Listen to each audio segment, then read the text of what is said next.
back again. All-American this time. All-American this time. An All-American downfall, which is not his fault. No. And you know what's weird? Back-to-back episodes on that. Yeah, this poor guy. I didn't even think about it. We're back at the Sports Experience Podcast. I'm one of your hosts, Chris Quinn, with my other host, Dom DiTolla, and we're talking football, man. Yeah, a little bit of college and pro football action on this one. Well, this guy's a little bit of both, but he was should have been better. How about that? Not him. Should have been. We're gonna say that so many the times. factory of sadness robbed this man of his football soul. Exactly. So we're talking Tim Couch. Tim Couch. Just want to point this out. Is why the draft really sucks. And I'm just going to say this as far as this is concerned. I don't think there's any other position on a football field that is most affected by what team you go to and what organization that you go to than the quarterback position. Wow, that's and pretty... I will get into this draft, make a comparison, and also discuss, because I watched this guy a lot. He played in the same division as the Steelers. And how good he was and how robbed this poor man was of football glory. Yeah. Through no fault of his own. And how much he got beat up with his horrible offense. You're watching it like that Simpsons where Homer's dressed as Krusty and beating the shit out of that Hamburglar, and you're like, stop, he's already dead.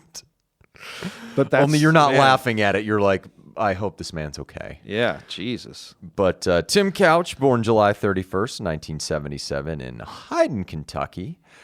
Grew up like most people in that state. Basketball star. I did not know about this. His junior year in high school, 36 points a game. Dual athletes, man. It's so important that, and we got away from it in the 2000s, but man, is it important for these guys to develop these other skills. He scored over 3,000 points as a high school basketball player. The interesting thing was, though, I don't know if it was his... I mean, he's 6'4", 220. Yep. So, I mean, he's a bigger dude.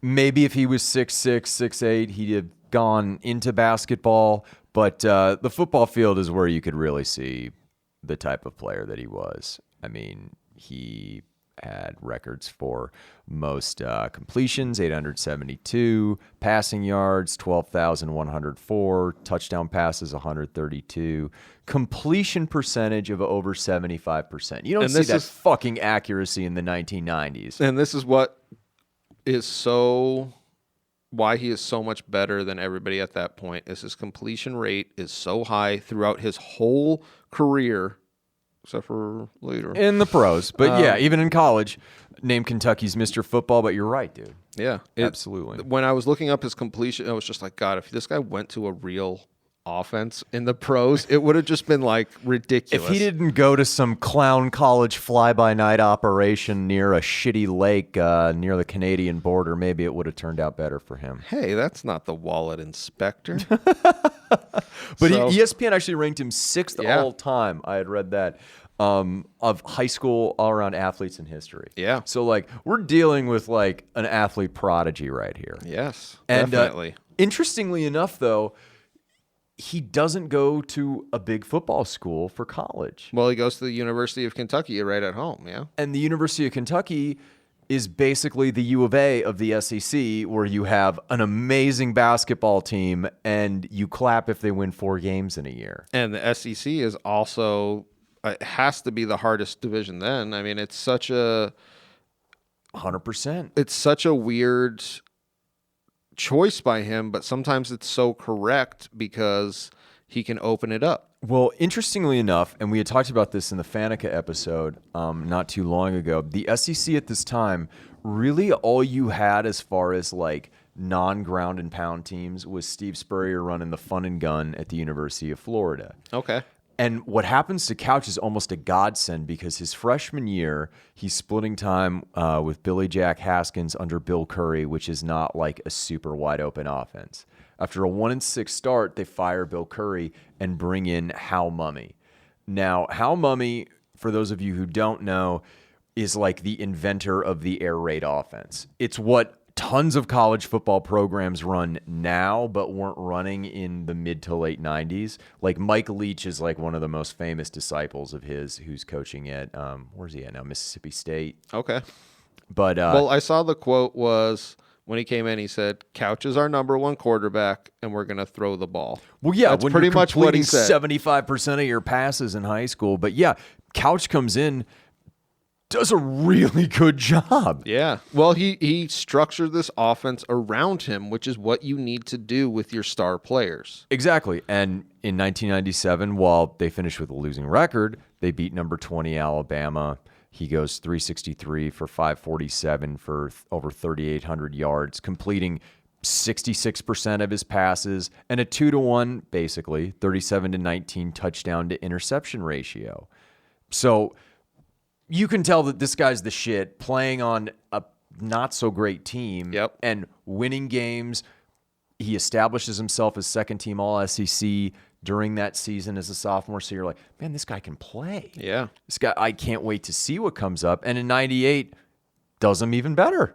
Well, that's the thing that I think that everybody can see is 97, he's on a shitty team and does well. 98, he has an unbelievable season on I wouldn't say shitty, but average team. A mediocre team. Yeah. Yeah. I mean, 98, he does a terrific job. They finish the regular season 7-4. While they lose to Penn State in the Outback Bowl, he just goes absolutely off. 400 completions out of 553 attempts, 4,275 yards. And what I wanted to bring up about this stat, which is important, is this passing yards record stood, and it didn't include the bowl game. This stood until 2019 when Joe Burrow broke it. So over 2 decades later, he held that record for passing yards in the SEC, which I find absolutely incredible. Yeah. 72.3 completion percentage, 36-15 touchdown to interception ratio. He set an NCAA record for most completions percentage, best completion percentage in a game with 83% against Vanderbilt, who might have been the only shittier program than Kentucky, but still, that's amazing throwing against air. And like I said, the Burrow record, he had the most yards in a season for total yards until Tim Tebow broke it in his Heisman winning season. Yep. So he was obviously first team All SEC that year's player of the year that year in the conference, like Heisman finalist. Yeah. He was definitely in that talk of like, this guy is... Everybody's salivating over him. Yes. And what I find interesting is everybody's salivating over his potential in 1999 leading into the draft. This is a quarterback-heavy draft. This year in 2021, I should say, 5 quarterbacks were picked in the first round. Yep. This is the first time that had happened since 1999 when there were also 5 quarterbacks picked in the first round.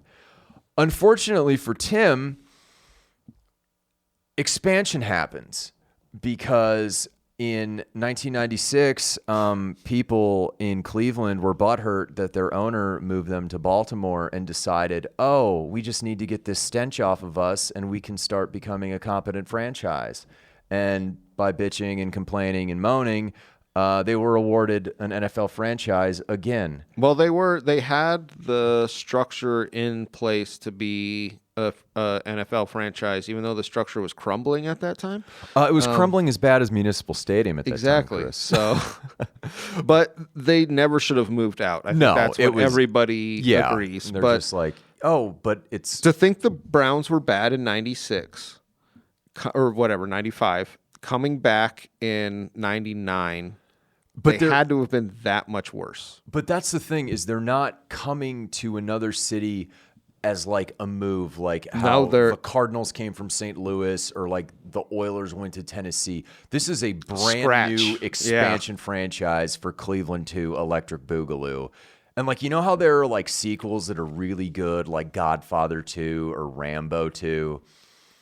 This is one of the god-awful sequels. Yeah. And Cleveland, by virtue of being an expansion team, they hold the first pick in the 99 draft. They have their pick of the litter, whoever they want. They can choose to draft a position player, to, help bolster depth on your team made up of fringe roster guys and aging veterans, or you can go with, we went for the mystery box, the fancy new prize under the Christmas tree in a franchise quarterback, and they pick Tim Couch first. Well, it's something that every franchise wants, but you need the pieces around him first. I was actually talking to Elias about this because David Carr is another good example of this, drafted by the later expansion Houston Texans. If you're going to draft a quarterback number one and you're an expansion franchise, you should legally be forced to sit them for at least a season until your team develops. Yeah, exactly. Because both of these guys roughly suffered similar fates. And the plan was in Cleveland, to their credit, we're going to sit this guy. We're going to, the air raid offense now transfers more to the NFL, but back in the day, didn't really do it despite all his physical. Like, if you put a prototype 1999 quarterback in a lab, a Tim Couch almost clone would spit out. I mean, he has the size, the mobility, the throwing arm, the accuracy. intangibles, the accuracy. Yeah. If he was playing today, he'd be on a competent franchise. He'd be lighting it the fuck up, basically. And in Cleveland, that was the plan. It was like, okay, we're going to sit him. We're going to let the roster congeal. He's signed to a longer contract as a rookie. We're not going to need to worry about it. Well, it's unfortunate for Cleveland because you're right. They had it in place for him to develop. Well, but what happens is they play in the first preseason game, the Hall of Fame game that year against the Dallas Cowboys, and he goes out and he shows out. So people are starting to be like, okay, this guy could be the future, but it's like you're playing against backups. You don't know what's going on. They have a veteran in Ty Detmer who's not like necessarily good, but it's like, okay, well, he's good enough to make this work. He's good enough to make our team competitive enough for a year or even two. And then they get to the opening game, Sunday Night Football. I will never forget watching and laughing at all of this, which transpired. Not at Tim Couch, but just at what happened.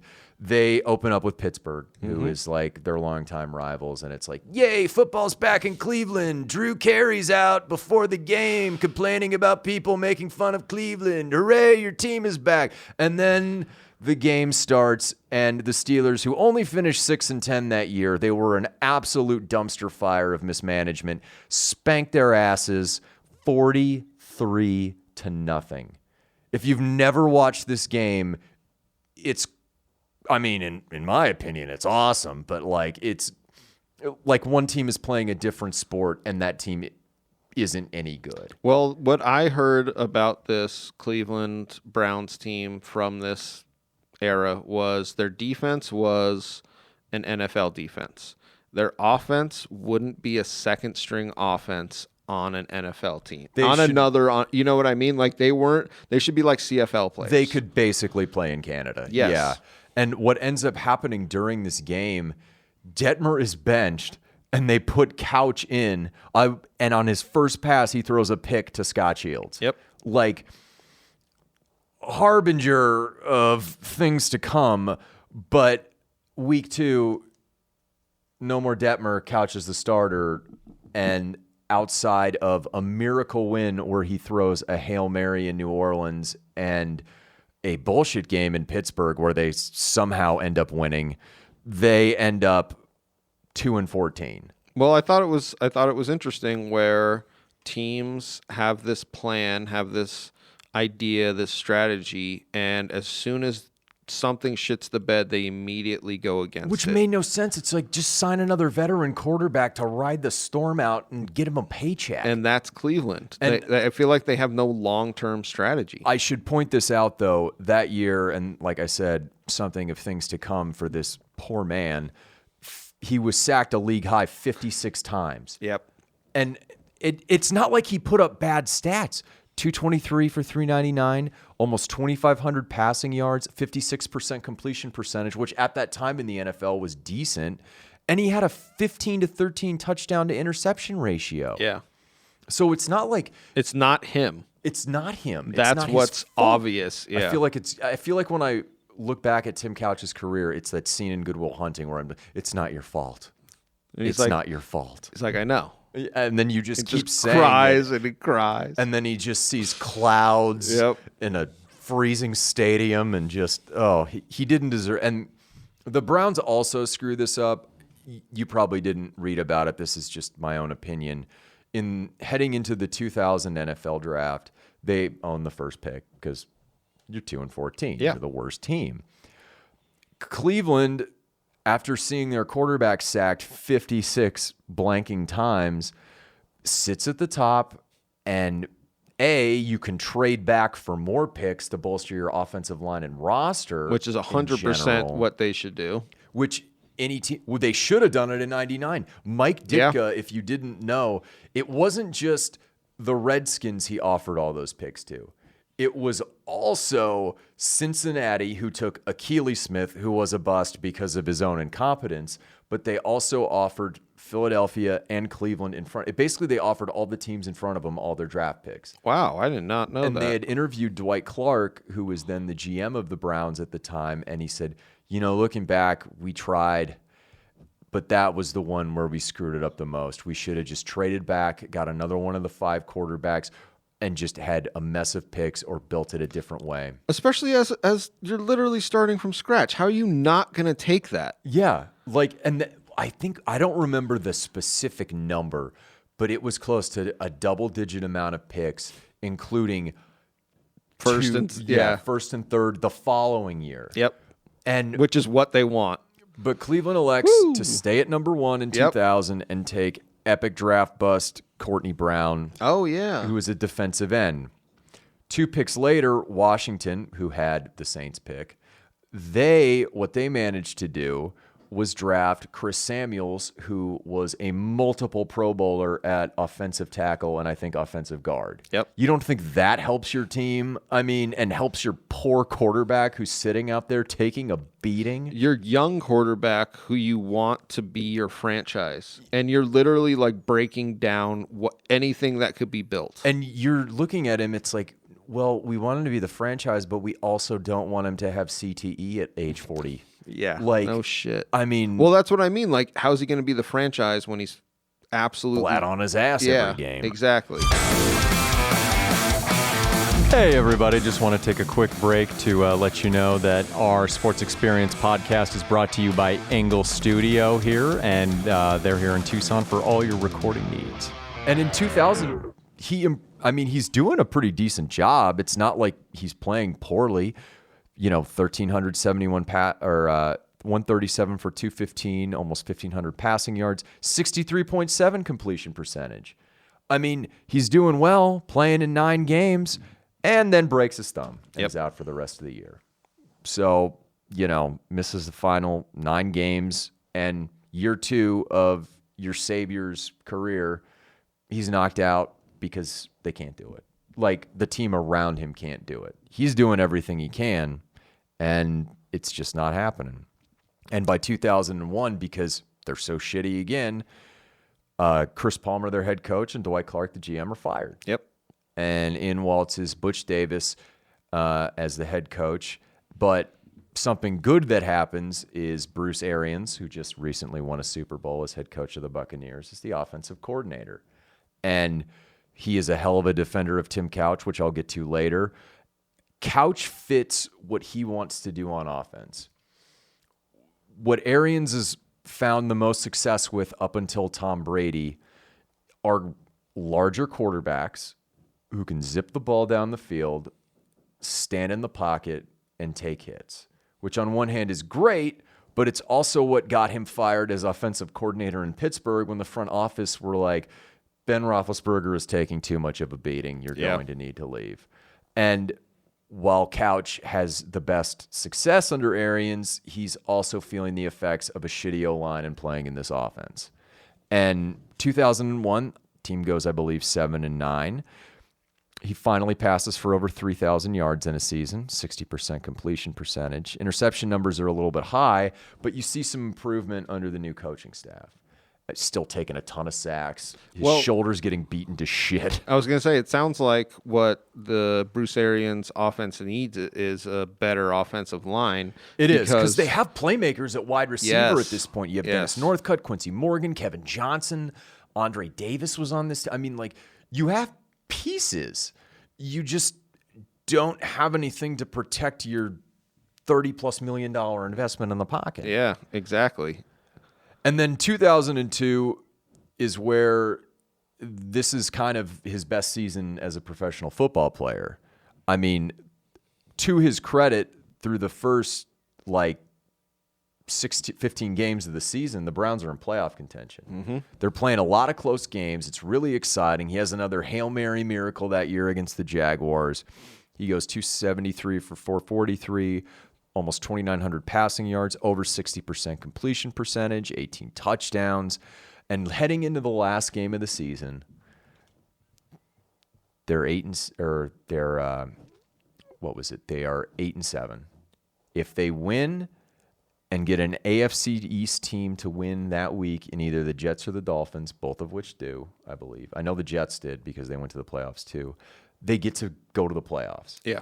And they're playing the Atlanta Falcons, and in the first half, Couch breaks his leg after a hit, which wouldn't – it ends the season because even though they win with backup Kelly Holcomb, they go into the following week's game against Pittsburgh and into the playoffs. They're the final seed. They're the last team in. And in this game, it is the ultimate Cleveland meltdown. And Kelly Holcomb and not Tim Couch is lighting Pittsburgh up. I still maintain if Couch plays in this game, it's not even close. Cleveland runs away with a victory, and the entire playoff bracket that year is discombobulated, and we likely don't see the Raiders in the Super Bowl that year. Holcomb throws for over 400 yards in this game while Couch is sidelined. The Steelers erase a 17-point deficit in, I believe, the fourth quarter to win this game, come back and win 36-33. But because of Holcomb's amazing game and Couch's inability to stay on the field, heading into the next offseason, Davis thinks there's a quarterback competition going on. Okay. What ends up happening, despite the fact that Couch does a decent job in 2003, 10 games, 8 starts, 1,300 yards, 7-6 touchdown to interception ratio, they end up choosing Holcomb instead. Yeah, because Couch is completely broken down. And in 2004, Holcomb is gone, and they sign, instead of drafting Ben Roethlisberger, they signed Jeff Garcia in free agency, whose career took a nosedive in Cleveland, but then resurfaces again in Philadelphia and fucking Tampa Bay and has taken him to the playoffs. Well, that's what we see in these bad franchises is they just don't know how to essentially work these players. But in this era, in this 3-year window, Tim Couch was elite. You know what I mean? Could have been. Exactly. And the argument I was telling you beforehand, okay, say in this draft, Tim Couch and Donovan McNabb were drafted 1 and 2. Donovan McNabb had a great career in the NFL. Not Hall of Fame, but a great career. Say Cleveland takes Donovan McNabb and Tim Couch gets to go to Philadelphia where Andy Reid has just been hired. Yep. Andy Reid, Super Bowl winning coach. Great offense for a high percentage thrower like Tim Couch. I'm not saying Tim Couch makes the Hall of Fame, but he's definitely making multiple Pro Bowls in Philadelphia. A different career. That's what is for sure. And you can say that for, say, Tim Couch, stabs someone leading up to the draft and he goes to Minnesota at 12 instead of Dante Culpepper. You don't think throwing to Randy Moss and having those weapons would have helped him? And just having a competent offensive line. That's what I saw with the Browns of this time was they kept focusing in on pieces that they didn't need. Yeah, like 2002, they take William Green, a running back. No, you need linemen. 2001, they took Gerard Warren at the it's like, no, you take you need picks linemen. And you need, Yeah. Like you need A, volume, but B, guys that'll protect him. And 2003 was the last year Couch played. I know. I thought that was kind of ridiculous. But 2004, he had a shitty preseason with the Packers. Issue with an injury settlement because he had a rotator cuff surgery on his shoulder. Well, this is what I saw was he had a rotator cuff injury. He had to have surgery on it. When he came back, they said he never had the strength of an NFL player. Which is terrible. Yep. 2005, he tried out with the Bears and Bengals. 2006, he tried out with the Dolphins, Titans, Steelers. And I remember when the Steelers actually brought him in. Yeah. Because that was the year that Roethlisberger crashed his motorcycle. Oh, okay. They had to play Charlie Batch, but they didn't end up signing him. In July of 2007, he contacted all 32 NFL teams, and he ended up signing with the Jaguars about a week later, but he only had one preseason game, and within a couple of weeks, he was released. He was trying to be the team's third-string quarterback. Yeah. Which, oh my God, that has to just be... It was a career ruined through no fault of his own. No. And that's what makes it disturbing is played in 62 games with 59 starts, had over 1,000 completions for 11,000 yards, 60% completion percentage through all this mess. I was going to say, with just no protection.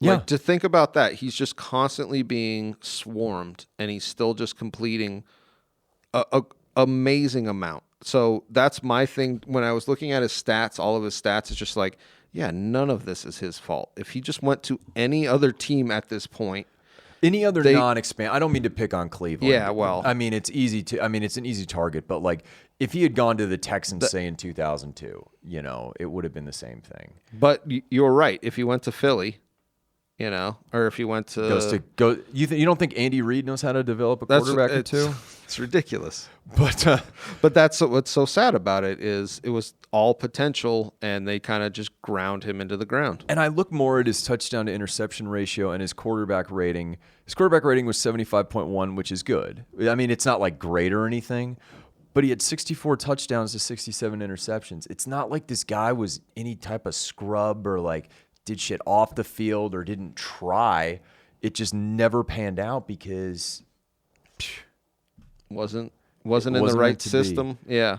Well, you think about less athletic quarterbacks, less polished quarterbacks doing better because they time to develop and they can understand what they are able to do. I felt like he was needing to press the issue a lot of the time and still almost had a equal touchdown interception ratio. It's such an insane thing to think that he played so well on such a bad offense. The guy had all the tools. His body just gave up on him. And the fans gave up on him too. That 2002 was the other year thing. where he went to where he took him to the playoffs. They booed him at home and then cheered when he was injured playing the Ravens. I fucking hate fans like that. Oh my God, it was disgusting. Yeah. But Bruce Arians, who I'd brought up before, had this great quote about it. And mind you, let me just tell you the quarterbacks that Bruce Arians has been the quarterbacks coach for, offensive coach, and head coach for. Peyton Manning, Hall of Famer. Best regular season quarterback that's ever played the game. Ben Roethlisberger, Hall of Famer. Andrew Luck, should have been a Hall of Famer, but kind of suffered the same fate as Tim Couch. Carson Palmer, multiple Pro Bowler. Oh, and some guy named Tom Brady. Yeah. Timmy B? Yeah, Tommy B. This is what he had to say for Tim Couch when he was asked about him. This is probably about 7-8 years ago. Tim Couch, hell of a player. Tim was no bust. It kills me when people call him a bust. His arm was just so torn up he couldn't play anymore. He would have been a real good one. I think that pretty much sums up his entire career as a player. If anybody would have known who was going to be a good quarterback, you know what I mean? Like, he would know. So it's such a... It's sad. To me, it's one of the NFL's biggest what-ifs. Say he comes out in 1998 with Peyton Manning and Ryan Leaf, and he's drafted in the late, or like towards the end of the 10s. Yeah, I was going to say like 9 to 12. Yeah, go somewhere, given time to sit. Patrick Mahomes didn't play his first game until week 17 of his rookie season. Carson Palmer wasn't hurt, but he rode the bench his whole first year in Cincinnati. Like, it's this thing of short money. They had this plan, they had this idea, and it really... as soon as the first game and it's your fucking boys going out there killing them, they got scared and just plugged him in. Well, I think part of it was, especially after that embarrassing loss, because if you watch that game, it is embarrassing, one team against the other. Especially bringing back football. Yeah, is that you have PSLs to sell.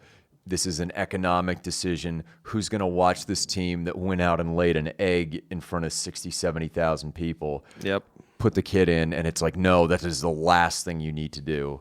I mean, obviously, it didn't benefit them or Couch in the long run, but since his career's ended, host of SEC Gridiron Live, he's doing a lot of media stuff kind of around college football in the SEC. So it's not to say like a guy who made that much money, like, he's lived a bad life, but yeah, to have to go through that, trying to live your dream and have unfulfilled, but no help in the way of anything. Yeah, he definitely had a good life. You were talking about he has Playboy Playmate of the Year wife Woo, too. man. Good story about that. I wanted to bring up. So one of those 5 quarterbacks that was drafted, huge bust, Cade McNown from UCLA. You remember that guy? Yeah. Lefty? Yeah. Thinking he's the next Steve Young? Oh yeah, that didn't happen. Cade McNown not only had some issues with fake handicap spots, using fake handicap parking spots at UCLA, and they busted his ass on it. Cade McNown was not allowed back to the Playboy Mansion after trying to hit on Tim Couch's future wife, who was 99's Playmate of the Year, Heather Kozar.